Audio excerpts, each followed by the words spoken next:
Assalamualaikum warahmatullahi wabarakatuh. Berjumpa kembali dengan saya Reski Tani Yuliska, CGP Angkatan 10 dari Kabupaten Belitung, Provinsi Kepulauan Bangka Belitung. Pada kesempatan kali ini merupakan aksi nyata saya, modul 1.4 Budaya Positif. Salam guru penggerak, bergerak, menggerakkan. Assalamualaikum warahmatullahi wabarakatuh.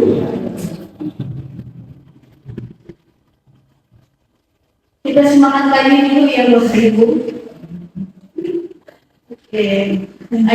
Kalau saya bilang semangat pagi, jawabnya pagi semangat.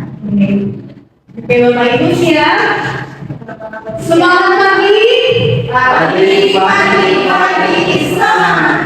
Oke, terima kasih Bapak Ibu semuanya atas semangatnya. Baik Bapak Ibu dan semuanya, ya sudah seperti keluarga saya sendiri di 9 tahun ini. Terima kasih untuk kesempatannya pada hari ini. Untuk saya bukan untuk memberikan ilmu ya Bapak Ibu, tapi saya ingin membagi ilmu dari apa yang telah saya pelajari di pendidikan guru penggerak ini. Nah, pada modul 1.4 kami belajar tentang budaya positif yang ada di sekolah.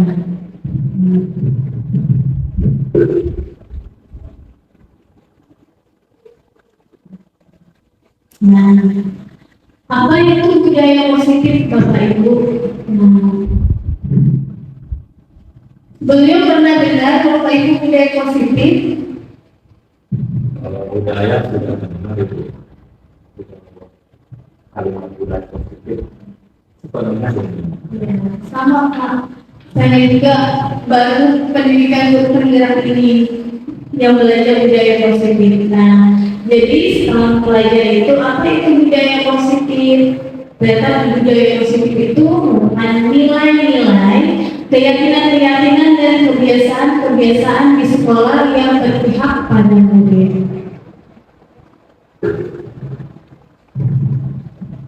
Nah, ini ada filosofi dari Bapak Pendidikan Indonesia, Bapak Ki Hajar Dewantara.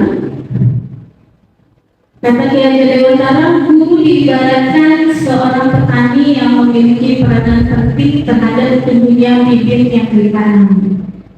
Sekolah diibaratkan sebagai tempat bercocok tanam, yang artinya guru harus mengusahakan sekolah menjadi lingkungan yang menyenangkan, menjaga dan melindungi murid dari hal-hal yang tidak baik.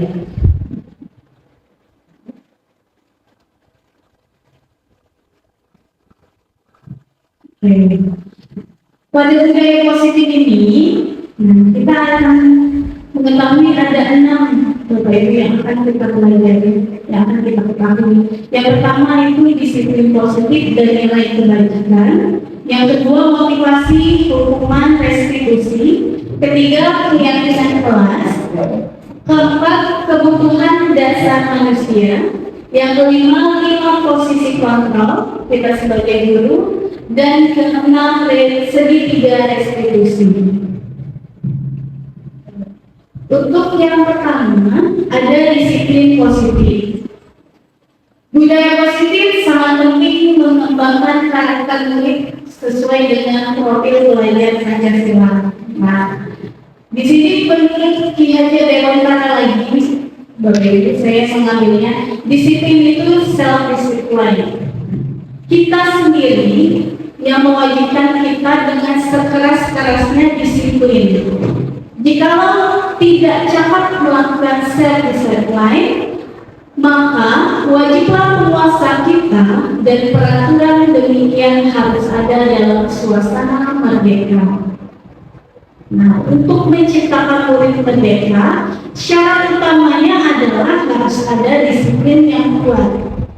Disiplin yang dimaksud adalah disiplin diri, yaitu motivasi internal, motivasi dari dalam diri.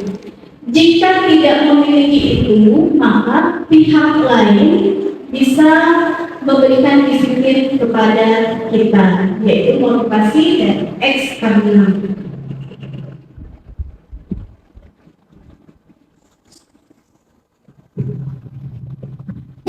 Oke, pemikiran pilihan tadi sejalan itu dengan pandangan guide person. Dalam bahasa Latin, discernment. Discernment itu belajar. Discernment berasal dari kata disciple, yaitu murid atau pengikut. Seseorang harus paham betul, mengikuti aliran sehingga muncul motivasi sendiri, intrinsik, tadi internalnya, dan bukan ekstrinsik atau eksternal. Disiplin diri dapat membuat seseorang menggali potensinya menuju tujuan. Sesuatu dihargai dan bermakna. Disiplin mengajari kita mengontrol diri. Nah, tujuan pendidik kita sebagai seorang pendidik ialah menciptakan anak-anak yang memiliki disiplin diri sehingga mereka bisa mengacu pada nilai-nilai kebajikan. Baik, Bapak Ibu, ini adalah beberapa nilai-nilai kebajikan menurut organisasi dan pilar-pilar lainnya yang kita pakai di sekolah, yaitu tentunya profil pelajar Pancasila, yaitu beriman, bertakwa kepada Tuhan Yang Maha Esa dan berakhlak mulia, mandiri, berkenalan kritis, berkebinekaan global, bergotong royong, dan kreatif. Nah, dan juga nilai-nilai kebajikan dari organisasi dan pilar-pilar lainnya seperti yang ada di depan Bapak Ibu ya.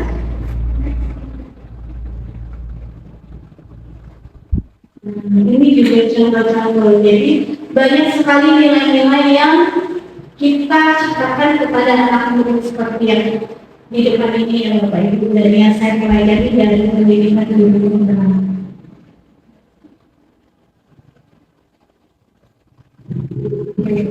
selanjutnya ada motivasi dan budaya positif. Menurut Daniel lagi menyatakan ada 3 motivasi manusia. Yang pertama, motivasinya itu untuk menghindari ketidaknyamanan atau hukuman. Yang kedua, untuk mendapatkan imbalan atau penghargaan. Yang ketiga itu dia melakukan sesuatu itu karena untuk menjadi orang yang mereka inginkan, menghargai diri sendiri dengan nilai-nilai keyakinan yang dipercaya. Selanjutnya ada hukuman, konsekuensi, dan restitusi.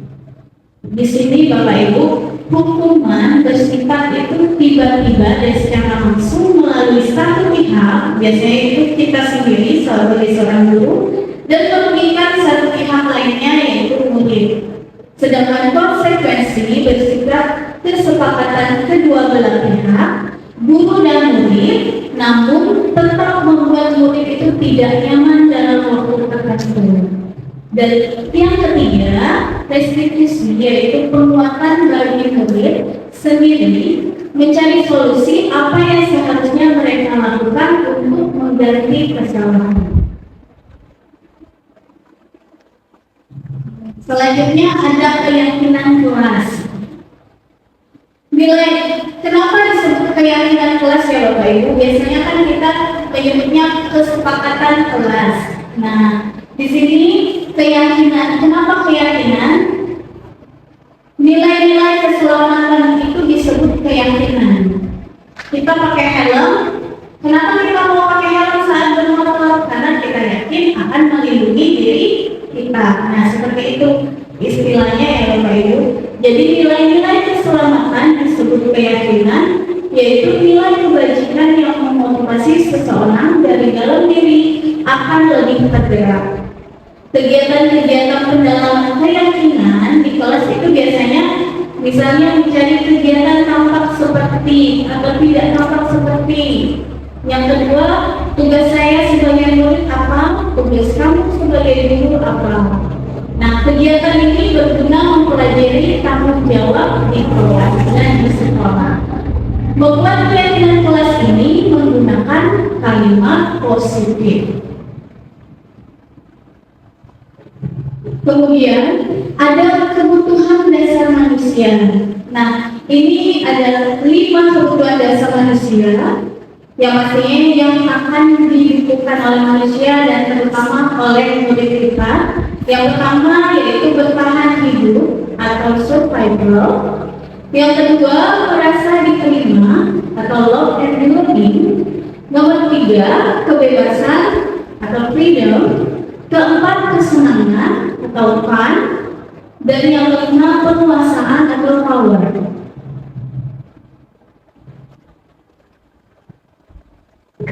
Nah, dari 5 kebutuhan dasar tadi, jika murid melakukan kesalahan, maka guru harus mencari tahu kebutuhan apa yang mereka butuhkan dan kebutuhan apa yang mereka belum terpenuhi. Melalui percakapan dan pendekatan disiplin positif, maka murid akan reflektif.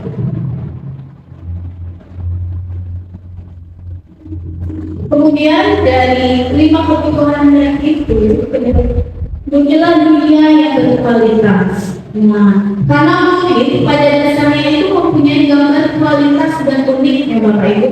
Bila guru membangun interaksi dan memberdayakan serta memerdekakan murid, maka murid akan meletakkan diri sebagai individu positif dalam dunia berkualitas. Karena mereka menghargai nilai-nilai kebajikan tadi yang mereka yakini.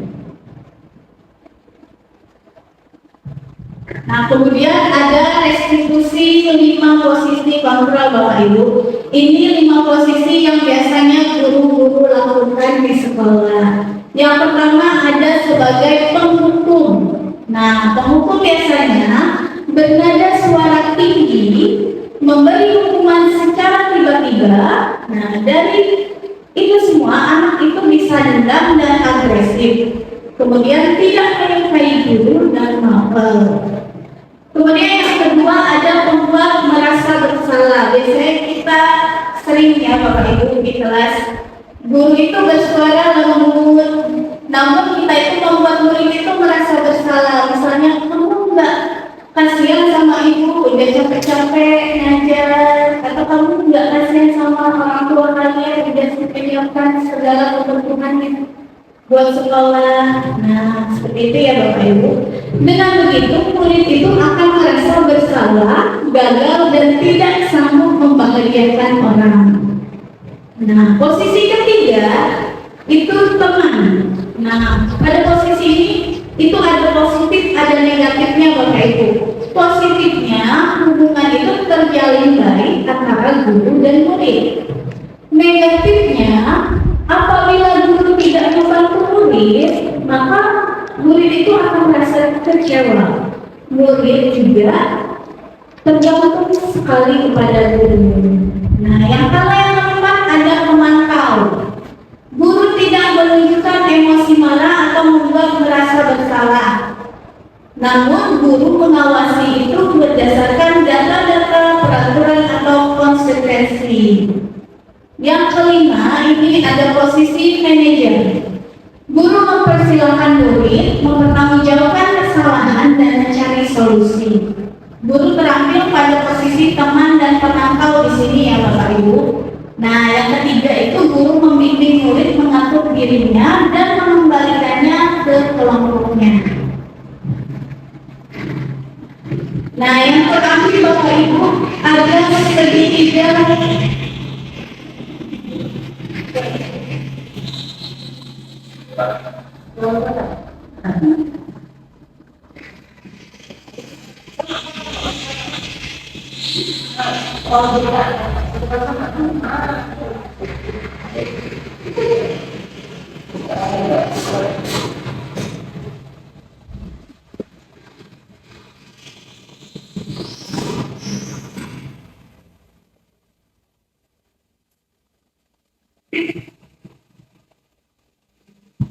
Oke, kita lanjut ya Bapak Ibu. Yang terakhir ada segitiga restitusi. Nah, segitiga restitusi itu ada cara-cara kita dalam menyelesaikan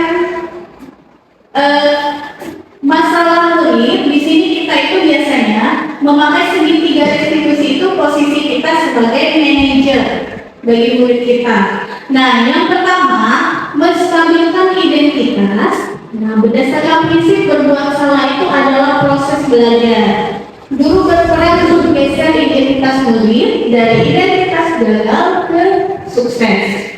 Kemudian guru juga tidak mengkritik murid yang salah. Kemudian yang kedua, langkah keduanya itu validasi tindakan yang salah. Berdasarkan prinsip berupaya memenuhi suatu kebutuhan. Guru menggeser dari pemikiran stimulus menjadi respon proaktif.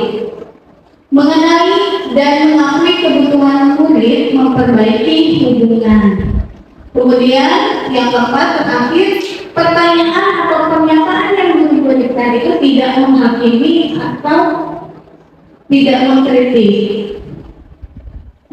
Yang ketiga yaitu menanyakan keyakinan. Itu yang ketiga ya Bapak Ibu. Dasarnya pada motivasi diri, yaitu internal. Nah, saat berperilaku telah divalidasi dan identitas sukses telah stabil, maka murid telah siap menaikkan keyakinannya dengan tindakan yang salah. Baik Bapak Ibu, sekian presentasi mengenai budaya positif tadi. Mungkin ada dari Bapak Ibu, kita akan mendiskusikan.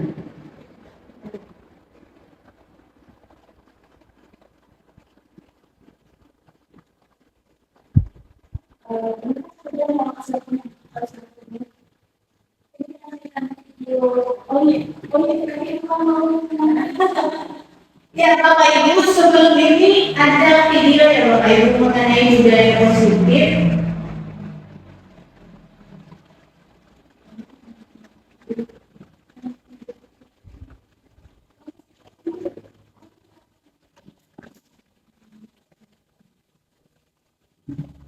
Nah, ini tentang posisi kontrol ya Bapak Ibu.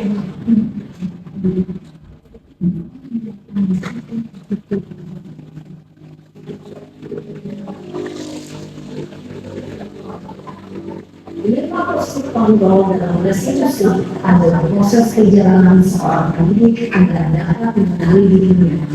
Pada video kali ini, kita akan membahas mengenai 5 posisi kontrol yang terletak dari dosen dan contoh penerapannya.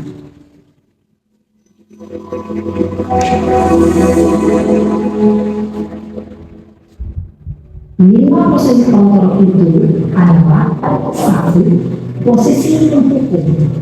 2. Posisi membuat merasa bersalah. 3. Posisi tenang. 4. Posisi memantau atau monitor. Dan 5. Posisi manajer. Untuk memahami kelima posisi tersebut, mari kita saksikan kasus kemarin yang tambat hadir 20 menit di sekolah dan melihat bagaimana kelima posisi kontrol dalam menghadapi masalah tersebut.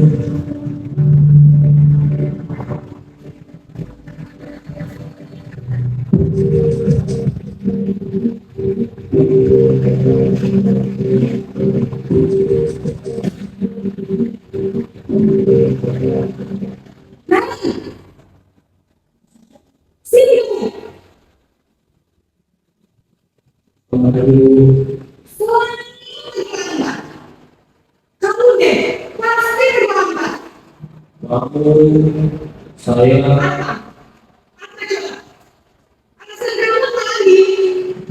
Kapan sih kamu tidak terlambat? Malas sekali ya kamu jadi anak. Dasar malas. Kapok sih kamu. Sudah berapa kali terlambat? Sana, kamu kuliah lapangan basket 2 kali. kenapa saya harus kuliah lapangan basket, Bu? Kenapa? Kamu lihat ibu, berani-beraninya jawab. Sudah terlambat, masih berani jawab pula. Sekarang, keliling lapangan basket 5 kali sekalian. Biar kapok. Cepat, pergi sana ke lapangan basket. Posisi menghukum biasanya berbicara dengan nada tinggi, menghadap, menunjuk-nunjuk, menyakiti, dan menyindir. Hukuman bisa berupa fisik maupun psikis. Ibu dan bapak guru hebat, dampak yang terjadi pada murid ketika guru berada pada posisi pemimpin adalah murid cenderung akan memberontak, bahkan menyimpan dendam.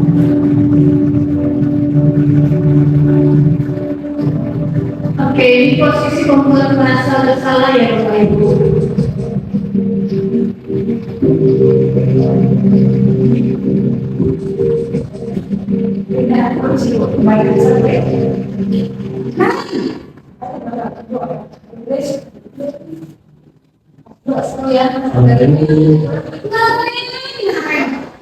Kamu kenapa telat lagi, nak?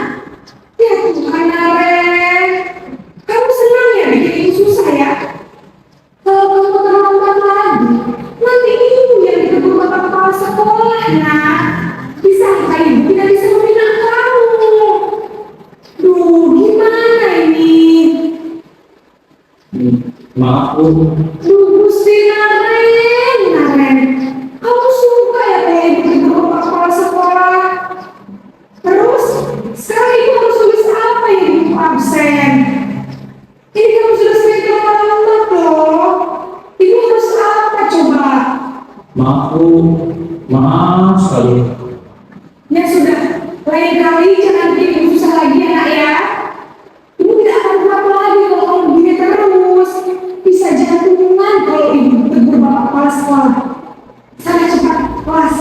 Maaf ya Bu. Maaf sekali.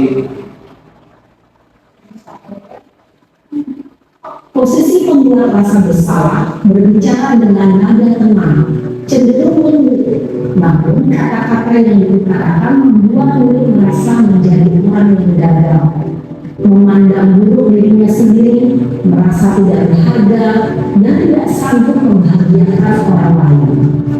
Ketika guru mengambil posisi pembuat rasa bersalah, murid akan menganggap dirinya yang bersalah. Ia akan menyimpan emosi negatif tersebut di dalam dirinya. Baik, ini ilustrasi posisi teman ya Bapak Ibu.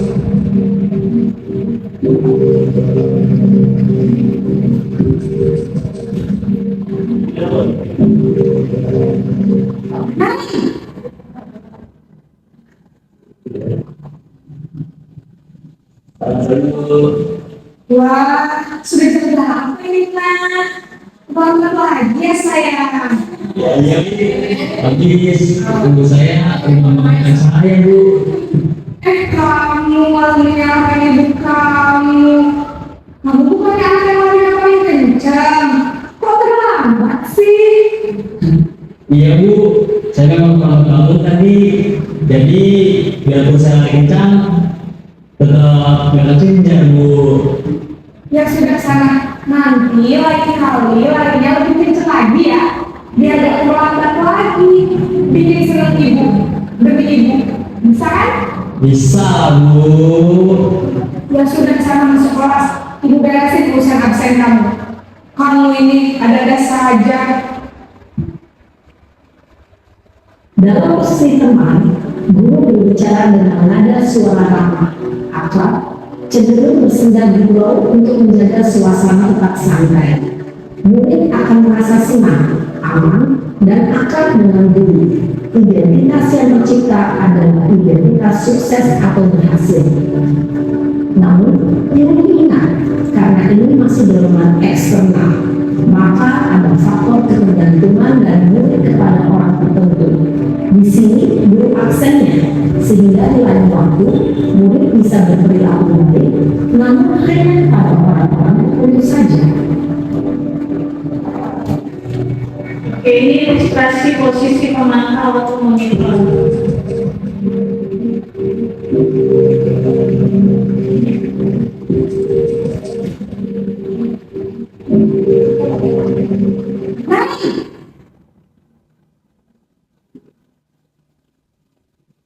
Selamat pagi Bu. Naren, apa peraturan sekolah kita tentang jam berapa kita harus masuk sekolah, nak? Kita harus di sekolah jam 7 Bu. Iya betul, sekarang sudah jam 7.20. Naren sudah tahu konsekuensinya jika terlambat hadir. Paham Bu, saya harus tinggal kelas pas jam istirahat selama 20 menit. Ya benar, konsekuensinya demikian. Jadi nanti jam 9.30 pas istirahat, kamu harus tinggal di kelas, kerjakan tugas tambahan untuk ketinggalan kamu, ya. Baik Bu. Posisi pemantau mengandalkan penghitungan atau data untuk mengontrol murid.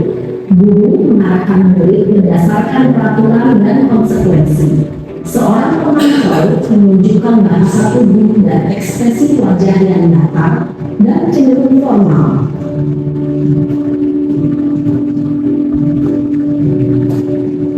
Oke, ini ilustrasi manajer.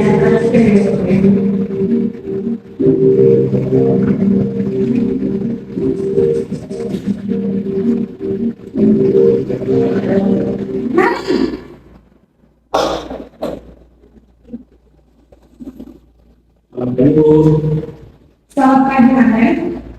Maaf Bu, saya terlambat. Iya, sekolah masuknya jam 7, sekarang sudah jam 7.20.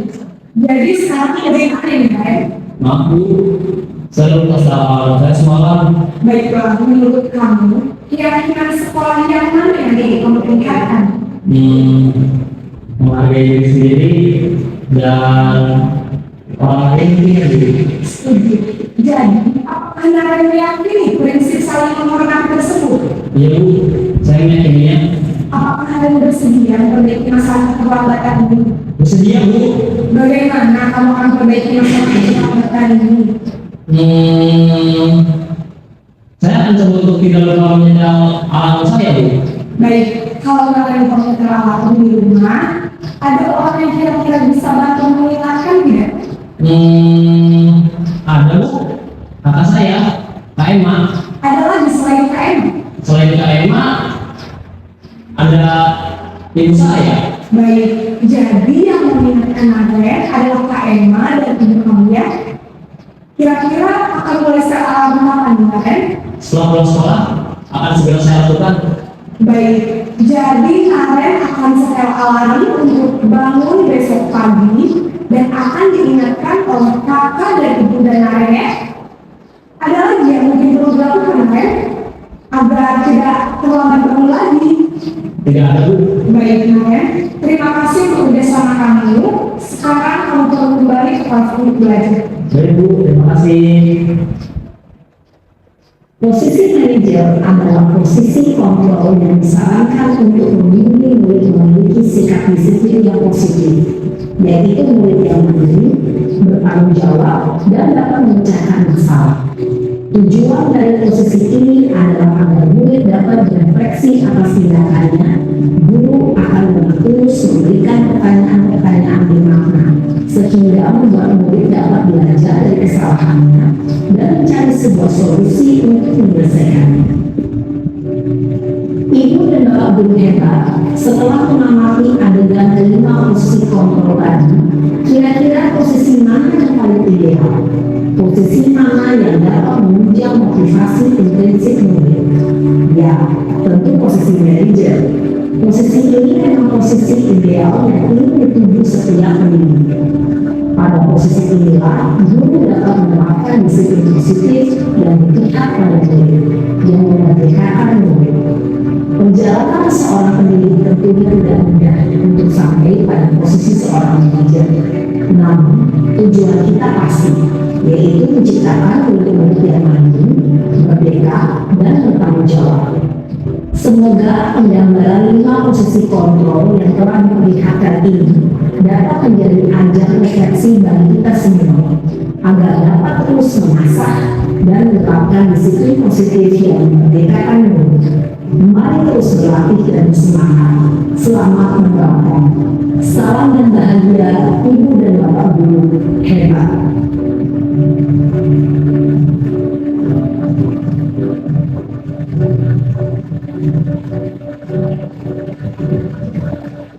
Oke, Bapak Ibu, tadi itu adalah ilustrasi 5 posisi kontrol kita sebagai seorang guru.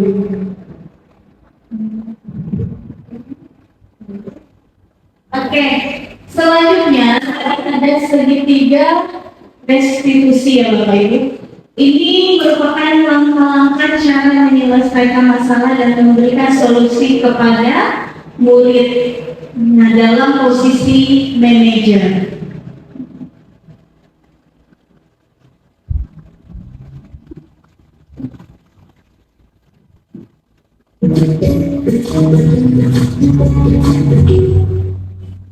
Salam dan bahagia Ibu dan Bapak Guru hebat. Pada video kali ini kita akan membahas tentang salah satu program disiplin-disiplin yang diterapkan di lingkungan sekolah yang dikenal dengan nama restitusi.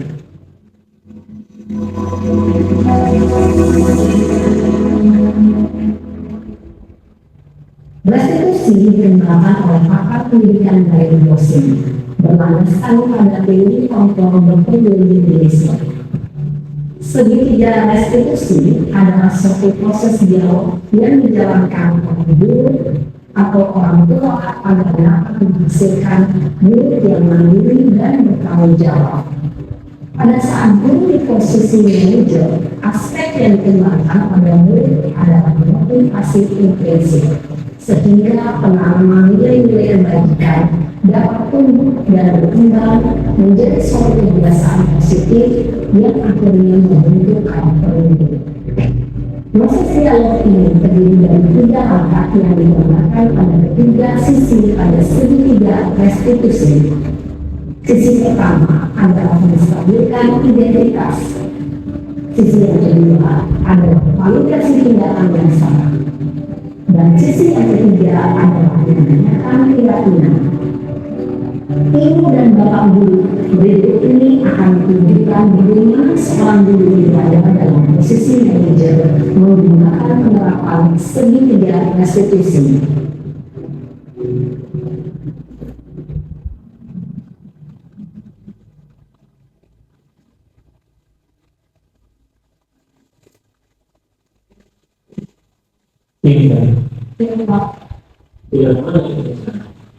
Kenapa ada yang itu? Kesel Pak, kesel banget. Masa aku dikatain orang pintar Pak? Ya aku maksud, aku boleh katain di depan kelas. Kesel banget. Oh begitu. Ya pasti akan mengatakan kesal. Bapak juga akan marah apabila ada yang berubah seperti itu.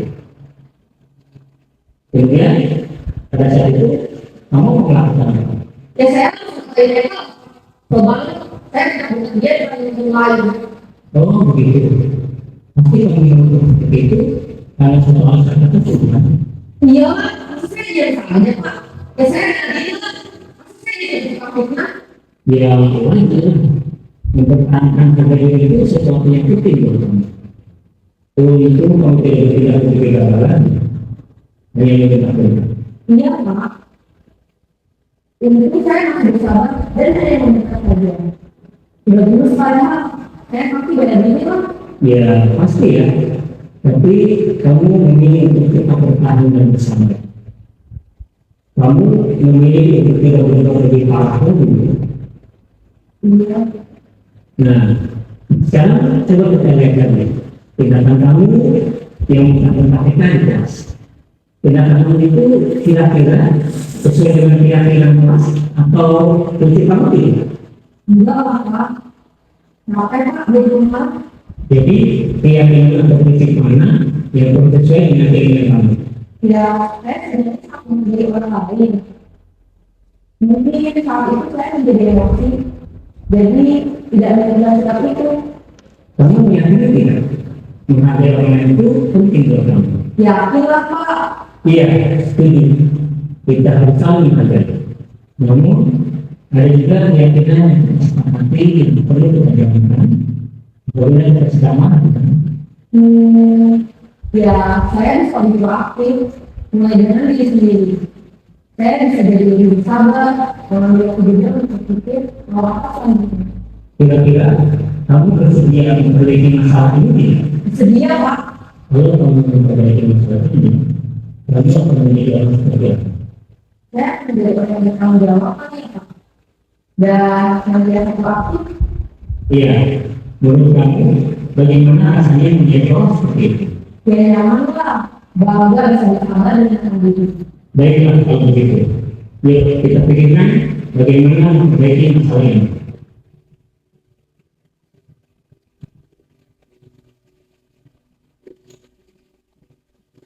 Ibu dan bapak guru hebat.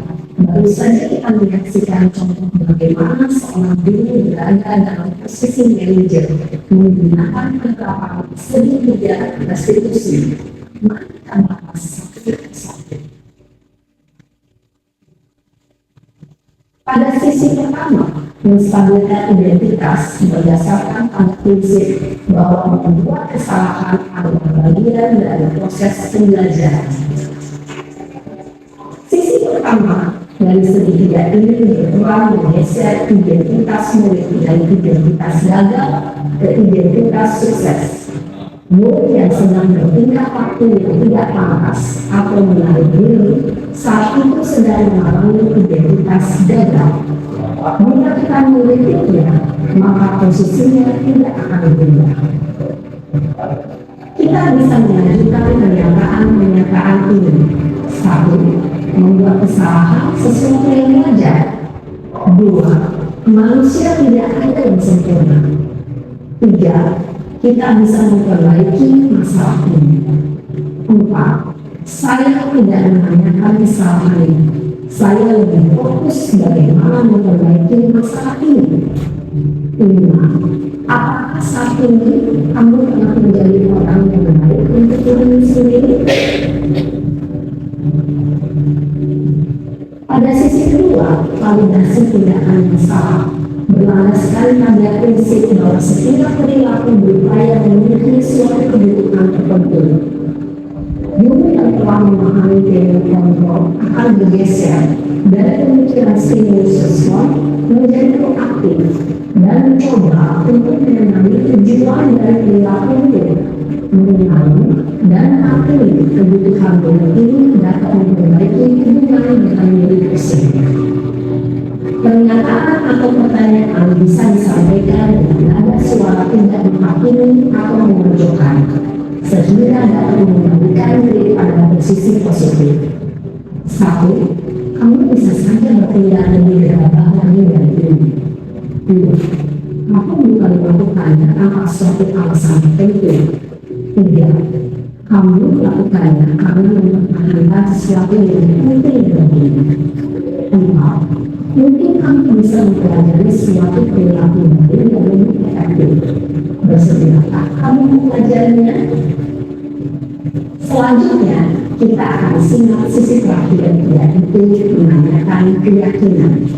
Teori kontrol menyatakan bahwa pada dasarnya kita memotivasi secara implisit.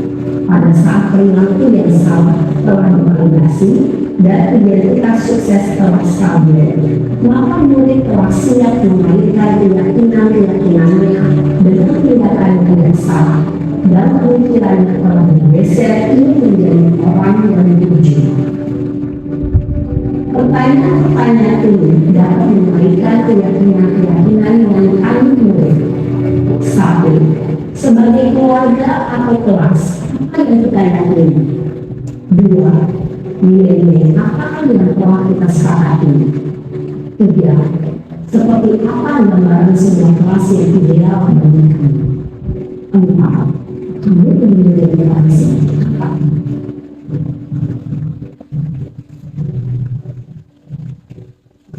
Dalam menerapkan sendiri dengan restitusi, ini diperhatikan beberapa hal, yaitu 1.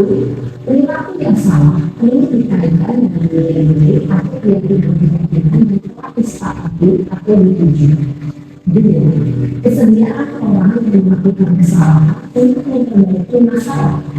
3. Pemecahan masalah sebisa mungkin relevan atau memiliki hubungan dengan masalah yang ada.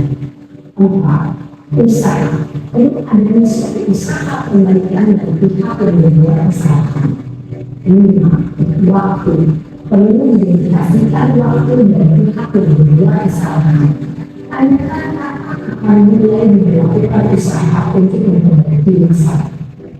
Dengan memahami siklus penerapan segi dan restitusi, diharapkan diri dapat mengembangkan posisinya sebagai manajer dengan mengajukan pertanyaan-pertanyaan bermakna yang dapat membuat murid menjadi lebih percaya diri, bertanggung jawab, dan mandiri. Nah, ibu bapak guru, ini tidak hanya mengikuti ketiga tahapan dalam segi tiga restitusi, bergantung pada ringan beratnya suatu permasalahan. Misalnya, bila permasalahan tersebut ringan, maka tidak perlu dijalankan secara berlebihan. Bahkan bisa saja menanyakan apa keyakinan yang kita sepakati.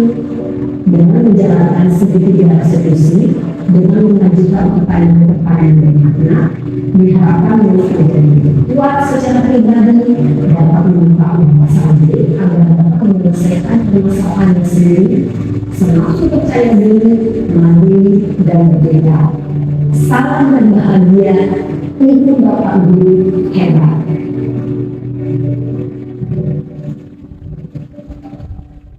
Baik Bapak Ibu, itu tadi merupakan contoh skenario dari penerapan segitiga restitusi.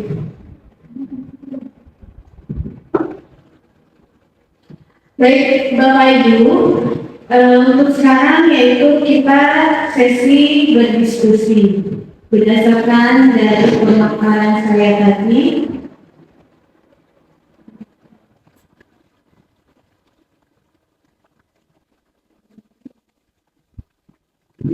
Silakan Bapak Ibu bagi yang ingin memberikan pertanyaan atau pendapatnya boleh mengenai budaya positif di sekolah.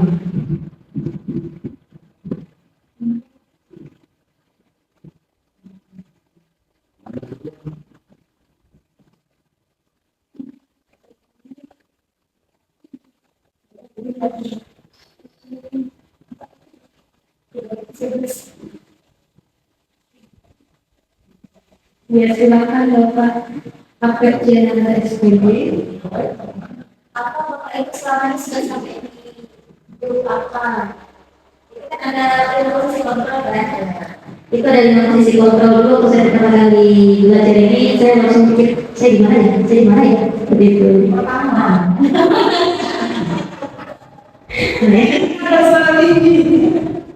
Biasa itu kata-kata kayak gitu. Mungkin ada yang mau berbagi yang bukan pertama. Kalau pertama kan biasa, mungkin yang ada pertama mau berbagi pengalamannya gimana tidak menjadi yang pertama. Karena dari yang pertama ke yang kedua sudah peningkatan ya. Tidak menjadi yang pertama itu gimana caranya? Ya, silakan Bapak Ibu. Bu Retna. Posisi berapa Bu Retna? Ya, kalau saya seperti Oh, ada segitiga dan nomor apa tidak kan yang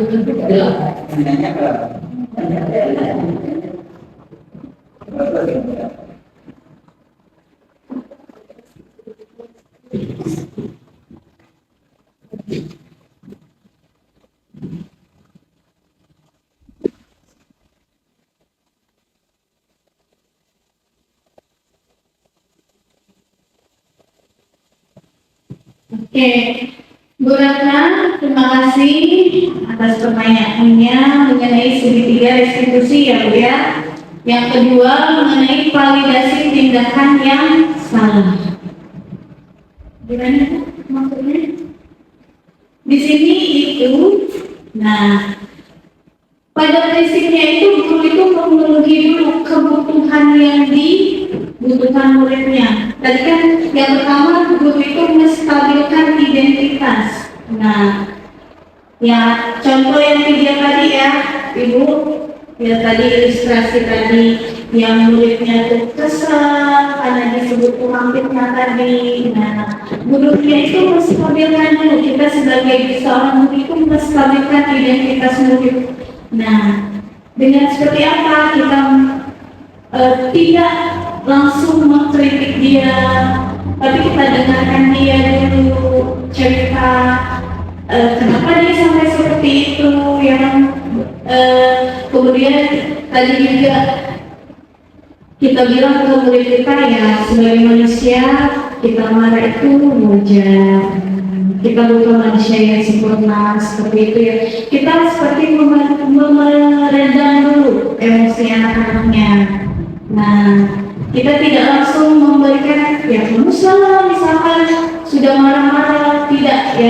seperti itu. Kita geser dulu.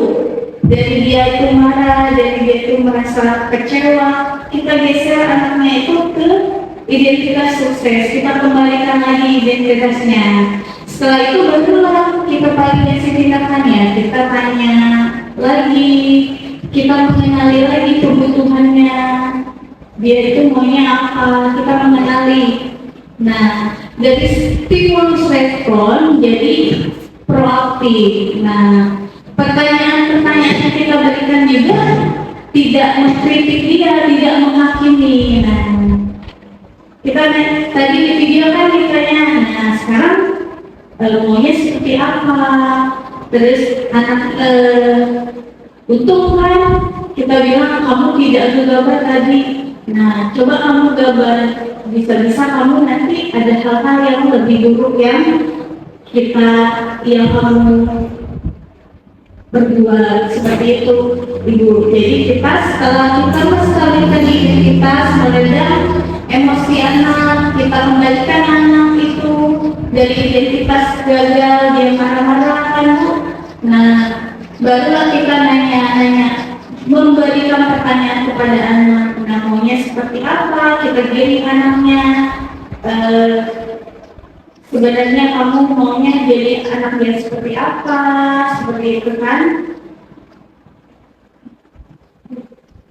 Sudah Ibu? Mungkin yang lainnya Bapak Ibu, Ibu As, posisi kontrolnya.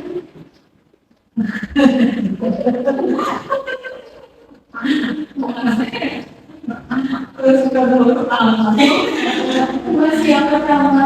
Mungkin ada yang posisi kontrolnya yang berbeda, bukan cuma yang pertama. Bulis misalnya di posisi mana ya, Bu?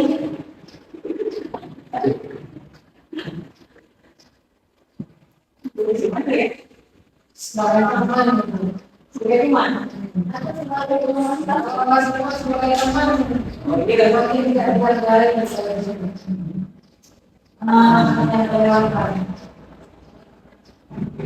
Ini bertanya ya, kalau kita tidak menerapkan sebagai 5 apa tadi? Kontrol sampai ke tingkat 5 tadi. Apa ada batas waktunya enggak? Belajar itu sebenarnya belajar.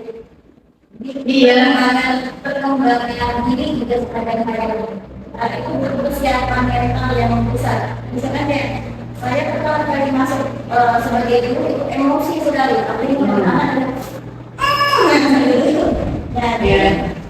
masuk aku tuh kalau kita nak mencapai ke sampai ke posisi kontrol yang kelima gitu ya.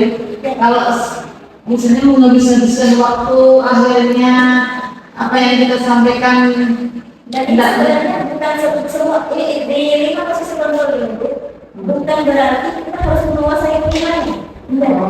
Jadi 5 posisi kontrol itu maksudnya karakteristik guru itu sebenarnya 5 ini. Makanya kita sekarang itu ada di mana? Mungkin Bapak Ibu ada di posisi pertama atau mungkin sudah ada di posisi kelima. Tapi yang memang diharapkan itu adalah kita ada di posisi kelima sebagai manajer, di mana kita memberikan kesadaran dari anak ini. Tapi memang tergantung bawaan kita masing-masing, tergantung bawaan dari kecil kita apakah kita memang sudah tipikal yang terbiasa membuat orang merasa bersalah, kan ada seperti itu kan, supaya orang itu mau ikut dengan kita dia merasa bersalah, bagaimana itu sudah dari bawaan. Cuma di dalam KHD ini diharapkan kita semakin sesuai ya dengan harapannya menjadi posisi kontrol manajer, di mana anak itu paham masalah dia apa, menyelesaikannya bagaimana. Jadi kita pun bisa manajer itu seperti itu. Maka di mana belum ada yang manajer ini, gitu. Yang paling kita cuma aturannya apa gitu, kita benar-benar kayak gitu ya. Paling kami paling membantu itu baru sampai bisa menanyakan alasannya apa, kalau kira-kira alasannya itu sesuai dengan yang apa gitu lah. Lalu itu memberi solusi yang agak meringankan atau agak tidak terlalu keras gitu. Posisi kontrol dari keduanya adalah kita mengontrol murid. Jadi kontrolnya maksudnya apa? Nanti di akhirnya setelah kita melakukan posisi itu, anak ini menjadi terkendali.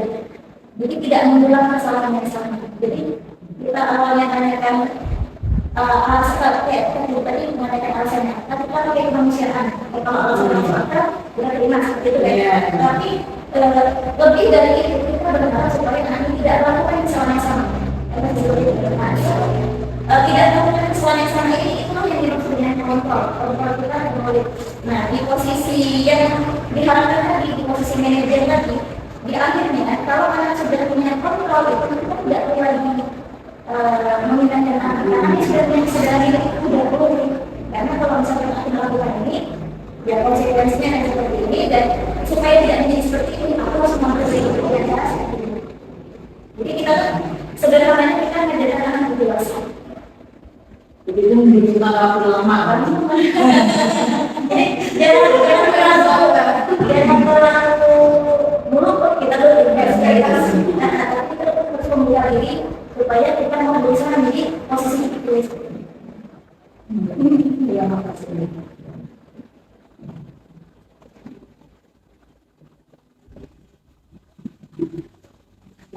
Tapi nambahkan dikit ini mungkin ini untuk sebagai pelajar juga. Anak itu punya usia belajarnya. Jadi kalau kita bahas ya, anak itu punya usia belajarnya masing-masing. Kita tidak bisa memaksakan anak paham masalah di apa pada saat dia TK. Kan berbeda. Pada saat dia SD saja kelas 1 kelas 2 kita tanya, kamu apa? Tak belum tentu dia jawab dia lapar enggak. Karena mungkin yang aku dengan kita bagaimana? Nah jadi kalau misalkan kita bahasnya apakah ini bisa diaplikasikan di semua lingkungan? Kalau anak kita mungkin, anak kita sendiri mungkin, karena setiap hari kita perlakukan seperti itu. Kita biasakan dia untuk melakukan buka, menjawab pertanyaan yang kita sampaikan, menyelesaikan masalahnya sendiri mungkin. Tapi kalau anak-anak yang setiap berubah, dengan pola diri masing-masing yang berbeda, ini mungkin agak berat. Jadi akan lebih mudah dalam satu sekolah untuk mengaplikasikannya secara bersamaan. Jadi itu jadi budaya sekolah.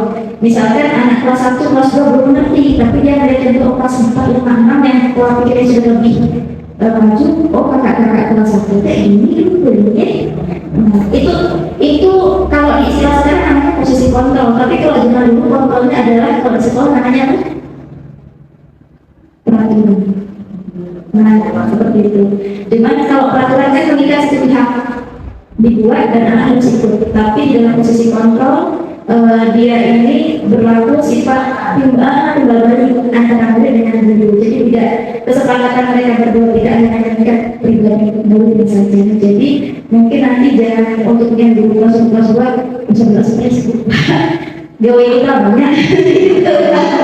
Tapi kalau memang ingin ada perkembangan yang signifikan ya dilakukan secara bersama-sama. Jadi yang kelas rendah bisa belajar dari kelas yang tinggi. Seperti itu. Dan ini juga tidak tertutup untuk anak sekolah. Karena ngomong ya untuk misalkan kita sudah seumur sekarang saja kita masih suka melakukan kesalahan yang berulang. Kenapa? Karena kita dulu tidak diterapkan ini pada saat kita sekolah. Kita tidak diajarkan untuk mencari akar masalah. Jadi kalau misalnya kita malam sekali kita mengesan, betul. Tapi mungkin di antara yang marah-marah ini lupa mencari sebab aku marahnya apa sih? Yang penting keluar aja enggak. Tapi itu tidak selesai karena akar masalahnya itu belum selesai, lukanya belum diobati.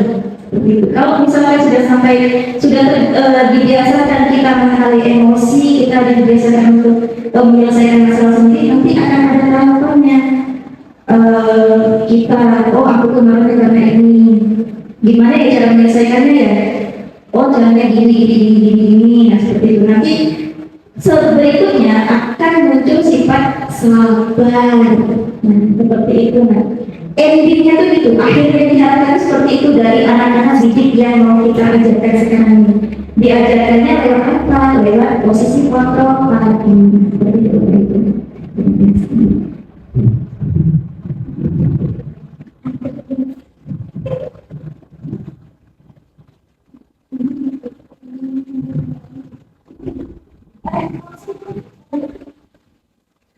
Ya, dari Bapak Ibu yang lain mungkin ada yang ingin berikan tanggapan untuk pertanyaan lagi.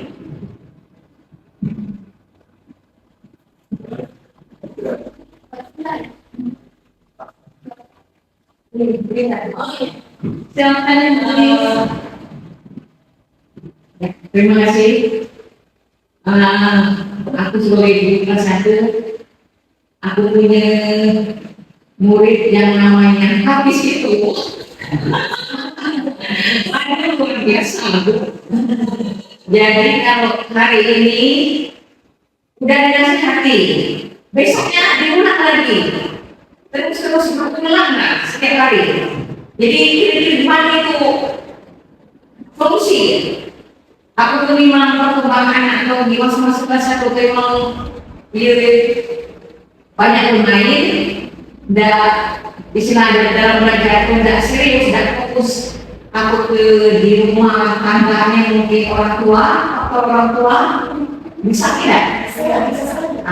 Jadi kalau sekolah itu dewe kawan kalau sedang tulis dewe ini dinasihati berhenti sebentar. Nanti istirahat lagi pulang, besoknya lagi pulang. Jadi ya sebagai guru kelas 1 ya memang harus bersabar ya. Ya mungkin Bu As sering masuk kelas 1 juga kan sebagai guru agama. Ya itu dia sebagai guru ya itulah memang pekerjaan guru kan mendidik, melatih apa yang di kelas, memberi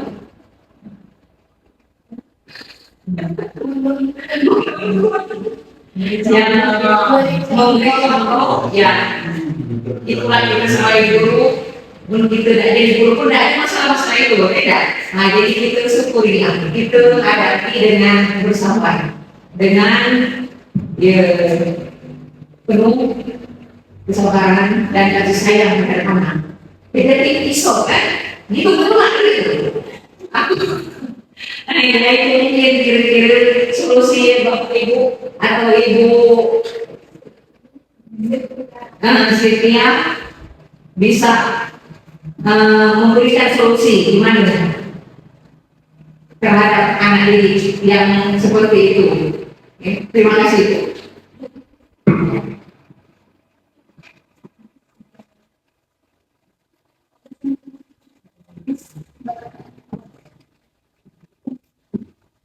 Ya, terima kasih Bu Ulis, pertanyaannya bagus. Itu pengalaman mengajar ya sebelum-sebelumnya enggak ya? Ada sih, tapi tidak pengalaman itu. Sekolah dari kalau dinasihati pergi kan? Kalau itu sih betul ya. Iya, ya Ibu. Kita sebagai manusia tadi ini pengalamannya kan Bu ya. Murid itu kan punya, kita sendiri sebagai manusia ada 5 kebutuhan dasar tadi. Nah, kebutuhan dasar tadi, nah ada yang namanya kalau di sini kita dari kasus itu dipilih yang kedua, merasa diterima atau yang belum. Nah, kenapa Ibu? Ini pengalaman Bu ya, ini bukan di SD, tapi waktu masih honor dulu, sama dengan Bu Sylvia. Saya pun waktu pertama kali ngajar, pas dikasih di kelas 1, yang tidak ada pengalaman mengajar, lulus kuliah langsung dikasih kelas 1, sedangkan waktu PPL banyaknya di kelas tinggi, jadi agak terkejut ya Bu. Jadi setiap ngajar itu meledak-ledak, tidak sabar. Nah, waktu tahun kedua, ya itu dari diri sendiri. Kenapa jadi aku marah-marah rajin kan gitu. Nah, pas di kelas 2 dapatlah murid yang lebih parah dari Hafiz Bu. Nah, ini Patan waktu itu namanya, akan selalu diingat. Jadi waktu itu dia itu sering ganggu temannya dia dicubit, temannya apa diganggu. Tapi waktu nanti saya ke kelas dia yang nangis seolah-olah dia yang tersakiti, padahal dia yang ganggu temannya kan. Nah, di awal saya marah-marah ke anak itu kan, jadi sebagai posisinya sebagai penghukum. Nah, tapi kenapa nggak berubah anak ini ya? Nah, di situ saya kemudian dari bekal belajar di kampus, coba saya dekatin anaknya, saya tahu ini ada sesuatu gitu. Setelah didekatin, waktu itu jam istirahat, habis dia belajar, habis dia makan, nah, teman lain waktu itu dideketin, bahkan sini dekat ibu, kita ngobrol berdua. Nah, ternyata ditanya, nah waktu itu padahal udah mau hampir semester 1 habis bu, sedangkan aku baru tahu kalau bapak rumahnya lah bercerai ternyata. Nah, dia itu katanya sering dipindah-pindah bu, jadi sehari rumah-rumah, sehari rumah bapak, seperti itu. Nah, terus juga katanya ibunya itu galak. Nah, itulah kenapa dia seperti itu. Nah, waktu itu saya nanya, boleh kan Patan kayak gitu? Masa Patan di sekolah itu Patan kan anak baik, dibilang gitu kan, anak baik, anak pintar juga, pasti paling bisa lebih baik lagi dari temannya juga, ya kan? Gimana ini Patan janji nggak sama ibu mau berubah, ya kan? Janji. Nah, waktu itu dideketin terus, itu tiap hari bu, besoknya masih ganggu, tapi deketin itu lagi, sabar kan, dalam hati, walaupun dalam hati itu pasti ada ya Allah ini anak kan, tapi udah kasih sabar dideketin gitu. Nah, waktu semester 2 alhamdulillah, waktu itu juga aku ngomong ke bapaknya waktu itu, karena ibunya jarang kan, tapi bapaknya ini alhamdulillahnya ngerti gitu kan, Pak ini gimana Patan, tolong ya, sama kakaknya juga waktu itu kan, Kak tolong Patan ya, jangan ini diceritain lah, saya ceritakan, Patan tuh cerita ibunya galak ini itu kan, jadi dia terbuka, oh iya bu. Nah, alhamdulillah pas semester 2 itu anaknya itu mulai berubah. Di kelas 3 saya tanya ke gurunya itu, alhamdulillah Patan enggak gitu lagi. Ya, jadi menurut saya kebutuhan itu, nah bukan ngajar tulis jauh lebih tinggi jam terbang. Cuman dari kasus Hafiz tadi, menurut Intan itu yang posisi kedua, yang dibutuhkan itu merasa diterima. Nah, kita deketin apa faktor dia, apakah Hafiz kayak gitu karena manjong benar misalnya kan orang tuanya gitu kan. Nah, seperti itu. Mungkin musiknya ada yang ingin ditambahkan? Oke, tadi benar sekali yang disampaikan Bu Intan bahwa kebutuhan yang ingin dipenuhi itu sebetulnya kebutuhan merasa diterima. Sebelum untuk solusinya itu nanti ya. Ini dulu sebagai jawaban. Mungkin pernah nonton berita zaman sekarang itu banyak anak-anak yang kalau tidak dituruti keinginannya sampai kabur dengan orang tuanya, sampai bakar rumah, orang tuanya dibunuh segala macam. Kalau tidak dan karakter seperti itu tidak muncul tiba-tiba. Itu terjadi karena dipupuk dari kecil. Nah, sekarang kita tarik dari ke depan. Saya punya saudara, dia punya anak kecil. Diasuh oleh dia dan ibunya. Sekarang umurnya 3 tahun. Saya amati dia waktu dari mulai umur 2 tahun kan sudah ada perkembangan apa ya? Saya amati perkembangannya.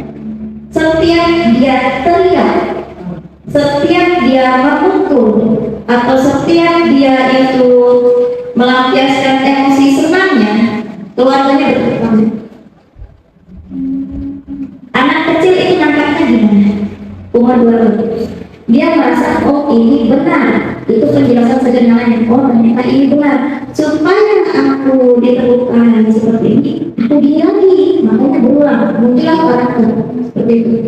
Nah, perasaan itu disebut dengan perasaan merasa diterima lingkungannya. Itu akar masalah dari karakter anak sebetulnya. Nah, kalau anak sampai di sekolah, Bapak Ibu, anak sampai di sekolah itu dia dalam kondisi mentalnya katakanlah tidak, perilakunya katakanlah tidak seperti anak-anak yang lain misalnya. Yang perlu diingat pertama kali adalah kita sebagai guru jangan menyalahkan pola didik kita dulu, karena kita pasti semua guru pasti sudah melakukan yang terbaik dalam diri anak. Dan perlu diingat bahwa sekolah pertama bagi anak itu bukan institusi pemerintah, bukan TK, bukan PAUD, tapi keluarga. Guru pertama mereka adalah ibu dan anak.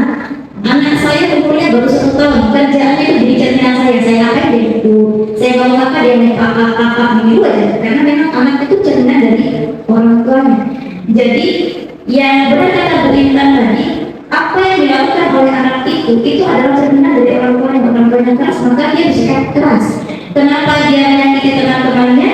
Ya mungkin tapi harus dikonfirmasi dengan orang tuanya. Mungkin pada saat kecil dia melihat orang tuanya bertengkar, lalu pada saat dia ribut atau dia melakukan sesuatu yang menarik perhatian mereka, orang tuanya berhenti bertengkar, bisa jadi seperti itu.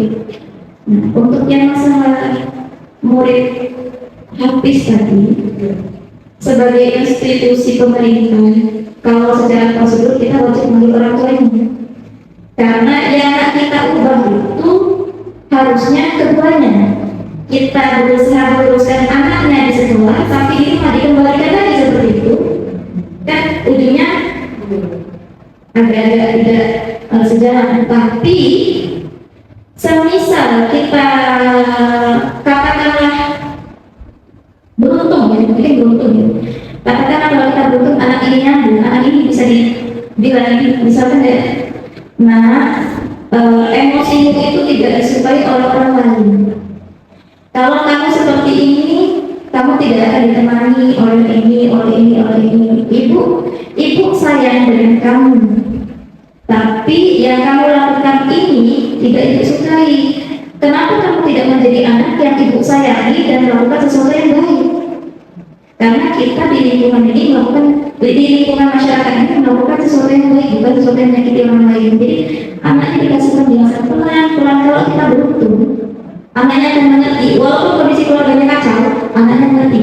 Toh buktinya di lokalisasi Doli masih banyak anak-anak yang bisa ngaji, ya. Artinya itu bukan lingkungan, bukan hanya faktor utama dari perubahan karakter anak, tapi dari anaknya sendiri. Nah, kalau kita berusaha, misalkan maksimal benar dan misalkan Bapak Ibu memang katakan peduli dengan anak ini, kita pakai cara lain Bapak Ibu, jalur lain. Doakan, jangan lagi doakan, karena kita sebagai orang tua itu, kita sebagai guru itu adalah orang tua kedua bagi muridnya, tapi kita memang harus ada koordinasi dengan orang tuanya mencari akar masalahnya di mana. Kalau bisa diselesaikan bersama-sama, kalau tidak bisa ya dua orang yang seperti itu. Terima kasih Bu Sylvia dan Ibu Lis dari itu pertanyaannya. Masih ada Bapak Ibu yang ingin bertanya? Untuk bagi kembali.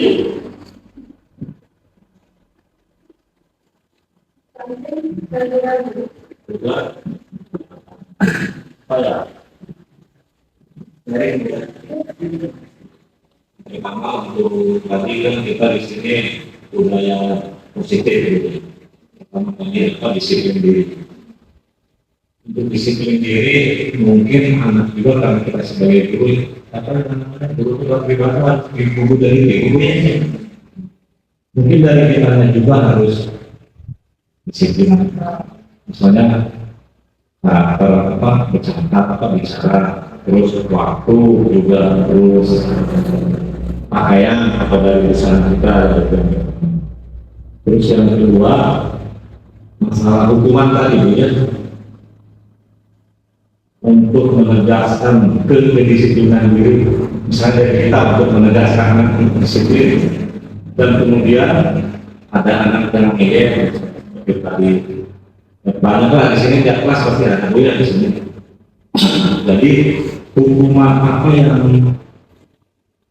terbaik buat seorang guru, karena kan kalau kemarin itu fisik termasuk saya bola, saya sampai dari awal pertama di sini sering saya melakukan hukuman fisik sama anak-anak pun.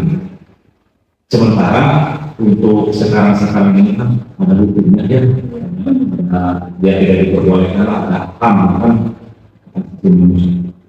Jadi dengan cara apa hukuman yang harus diberikan kepada si peserta didik yang misalnya yang bahkan melebihi 12 langit lah teman gitu ya, hukuman yang terbaik buat mereka itu dari gimana yang misalnya biar mereka itu ya dari apa menurut atau gimana, jadi bisa disiplin dari semua aturan sekolah yang ada aturan sekolah itu bisa dia laksanakan. Jadi mungkin itu aja yang bisa saya katakan, mungkin bisa ngasih solusi juga. Kasih Ibu Silvi ini udah apa ya, dalam guru penggeraknya itu udah ada lebih apa belum tadi darahnya udah lebih tinggi. Itu aja Bu, terima kasih.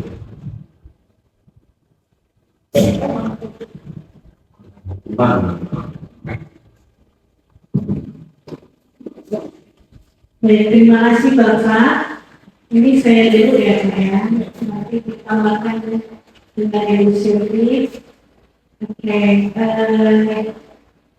untuk murid yang tadi diberikan hukuman seperti apa ya? Untuk murid yang susah untuk didisiplin positif tadi. Nah, di sini itu kan tadi seperti yang dijelaskan ini ada hukuman, konsekuensi, dan restitusi. Nah, kalau hukuman yang biasanya kita berikan itu dari 150 seperti yang ilustrasi tadi ya Bapak Ibu, langsung kita berikan dia sanksi hukuman. Nah, tanpa kita menjelaskan apa alasan murid tadi, kenapa murid seperti itu. Nah, itu merugikan murid. Nah, benar kata Bu Sylvia tadi. Bismillahirrahmanirrahim. Assalamualaikum warahmatullahi wabarakatuh. Perkenalkan, nama saya Atet Janabar SPD. Jabatan di sekolah ini sebagai PLT Kepala Sekolah. Untuk tupoksinya itu sebagai guru PJOK. Jadi untuk menyingkat waktu, langsung saja akan saya memaparkan mengenai aksi nyata modul 1 tentang budaya positif yang dipresentasikan oleh guru kami, yaitu Ibu Reski Intan Yuliska SPD atau calon guru penggerak. Dari aksi nyata tersebut sudah ada peningkatan yang signifikan, diantaranya tentang keyakinan kelas yang tadinya kurang aktif, kurang efektif, setelah dirubah dengan apa yang direncanakan oleh guru penggerak tersebut atau Ibu Reski Intan Yuliska. Dengan perubahan kelas dan berkolaborasi dengan peserta didik dapat merubah karakter peserta didik menjadi lebih berani dalam mengungkapkan pendapat atau mengeluarkan pendapat. Berbagai cara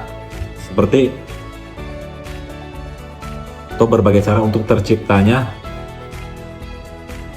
keyakinan kelas dilaksanakan, seperti membuat profil atau membuat foto profil pelajar Pancasila, memperindah ruang kelas atau ruang belajar peserta didik, serta melaksanakan budaya positif seperti sapa, senyum, memberi hormat atau menunduk kepada yang semestinya harus dihormati, kemudian berdiri saat ada tamu, serta memberi salam, dan lain halnya yang menjadikan peserta didik beretika yang lebih baik. Tidak lupa yang dilakukan oleh calon guru penggerak atau Ibu Reski Intan Yuliska tersebut, setelah rencananya dilaksanakan terhadap peserta didik, selalu melakukan pengimbasan terhadap teman atau rekan sejawat yang menumbuhkan kebersamaan atau dapat berkolaborasi dengan baik. Jadi seperti itu apa yang telah saya pantau terhadap Ibu Reski Intani Yuliska atau calon guru penggerak tersebut. Dari tahap ke tahap selalu ada peningkatan yang signifikan dan bermanfaat untuk warga sekolah serta yang paling utama untuk peserta didik. Semoga kedepannya berdampak baik juga bagi peserta didik dan sekolah. Baiklah, mungkin itu saja yang bisa saya sampaikan atau bisa saya paparkan selama saya memantau tentang aksi nyata modul 1.4 yang dilaksanakan oleh Ibu Reski Intani Yuliska SPD. Semoga kedepannya lebih ada peningkatan yang signifikan. Terima kasih. Assalamualaikum warahmatullahi wabarakatuh.